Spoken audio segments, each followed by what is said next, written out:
Bonjour à toutes et à tous, c'est Raph et aujourd'hui on se retrouve pour l'épisode 3 de mon aventure Skyblock en hardcore. Pour bien commencer, j'échange tout l'or récolté au piglin, l'objectif est d'avoir beaucoup de gravier. En plus du gravier, j'ai eu de la ficelle et du fer, c'est donc très bénéfique ce commerce. Le gravier va me servir à dupliquer de la terre. En effet, avec 2 de gravier et 2 de terre, on a 4 terres stériles. Il manque plus qu'à bêcher la terre stérile pour la transformer en terre et à récupérer cette dernière. Cela reste long mais permet de dupliquer la terre en Skyblock. Petit côté pratique, on pose des entonnoirs en dessous de la tour à mob pour que les loots soient récupérés automatiquement. On dirait pas, mais le processus de duplication de terre est super long, mais reste obligatoire. J'ai enfin décidé de ranger mes coffres, et j'ai farm pas mal de terre comme on peut le voir. Un peu de farm de nourriture pour nourrir les villageois et avoir plein de bébés. Enfin de la nourriture viable pour nous aussi. Petit bridge pour la construction d'une île. Pour éviter tous les risques de chute dans le vide, place à la création d'une énorme plateforme. Je tente de faire le bas de mon île, mais cela reste très compliqué, donc de partir du haut vers le bas me semble pas être une mauvaise idée. Je suis plutôt satisfait de la grandeur de l'île, juste je me demande si je vais avoir assez de terre. Bon, maintenant qu'on a du relief, il nous faut tout remplir de terre. Je commence à en avoir marre de poser des blocs, mais il en va de la beauté de la map. Je n'ai clairement pas assez de terre, donc il va être temps de refarmer. Il faut ramener de l'herbe sur l'île, mais je n'ai pas touché de soie. Donc, place à la bonne vieille méthode du chemin de terre.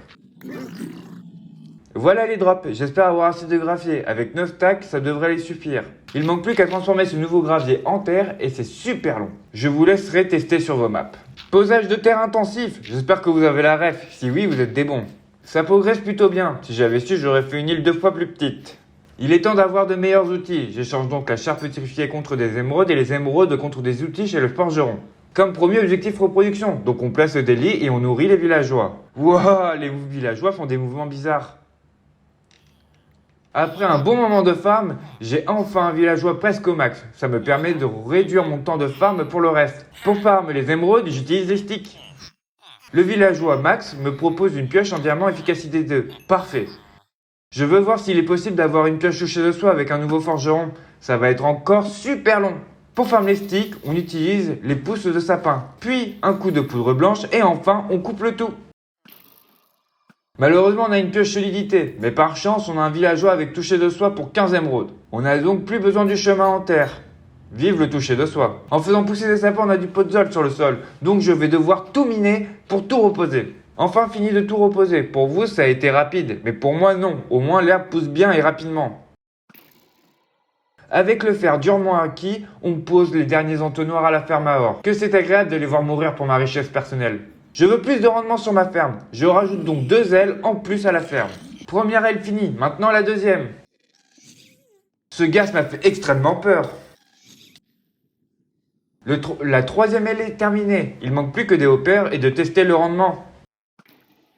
Comme on peut le voir, ça fonctionne bien. Hâte de faire 1 heure d'AFK, même si j'ai toujours pas trouvé de solution au problème des épées en or. Des poules en spawn! En faisant le tour de mes anciennes maps Minecraft, j'ai trouvé cette maison que j'ai décidé d'introduire sur le Skyblock. Dites-moi ce que vous en pensez en commentaire. Création d'un petit chemin pour aller à la maison. Cette île sera une île où se trouvera les fermes à nourriture automatique. Donc, on la met dans le thème. Longtemps plus tard, j'ai enfin fini la déco de l'île. Ça a été super long de tout planter. J'essaye de faire un maximum naturel, ce qui n'est pas facile en partant d'aucune base. Avec les pioches touchées de soie, on a plein de roches. On commence à faire le bas de l'île et j'ai l'impression que ça va être galère et plus long que prévu. Si vous avez une technique pour aller plus vite, je suis preneur. Ça rend pas trop mal mais c'est super long à faire. Au moins on progresse et ça commence à donner un sens à l'île. Je vous passe la construction du sol de l'île car peu intéressant, mais au moins c'est fini. Construction d'une nouvelle île beaucoup plus petite en dessous. Il nous faut un nouveau bloc, des champignons. Nouvelle technique pour transformer la terre stérile en terre. On pose la terre et on fait pousser des sapins de 2 par 2. On coupe nos petits arbres et plus qu'à récupérer la terre. J'ai eu un problème des records sur la construction de la petite île champignon. J'ai installé le replay mode et voici un test de timelapse. Le but va être d'avoir un maximum de timelapse sur les constructions dans l'avenir. Vous pouvez donc voir l'ensemble de la maison et des îles. J'espère que cette vidéo vous a plu. On se retrouve dimanche prochain pour une nouvelle vidéo. En attendant, portez-vous bien et je vous fais de gros bisous.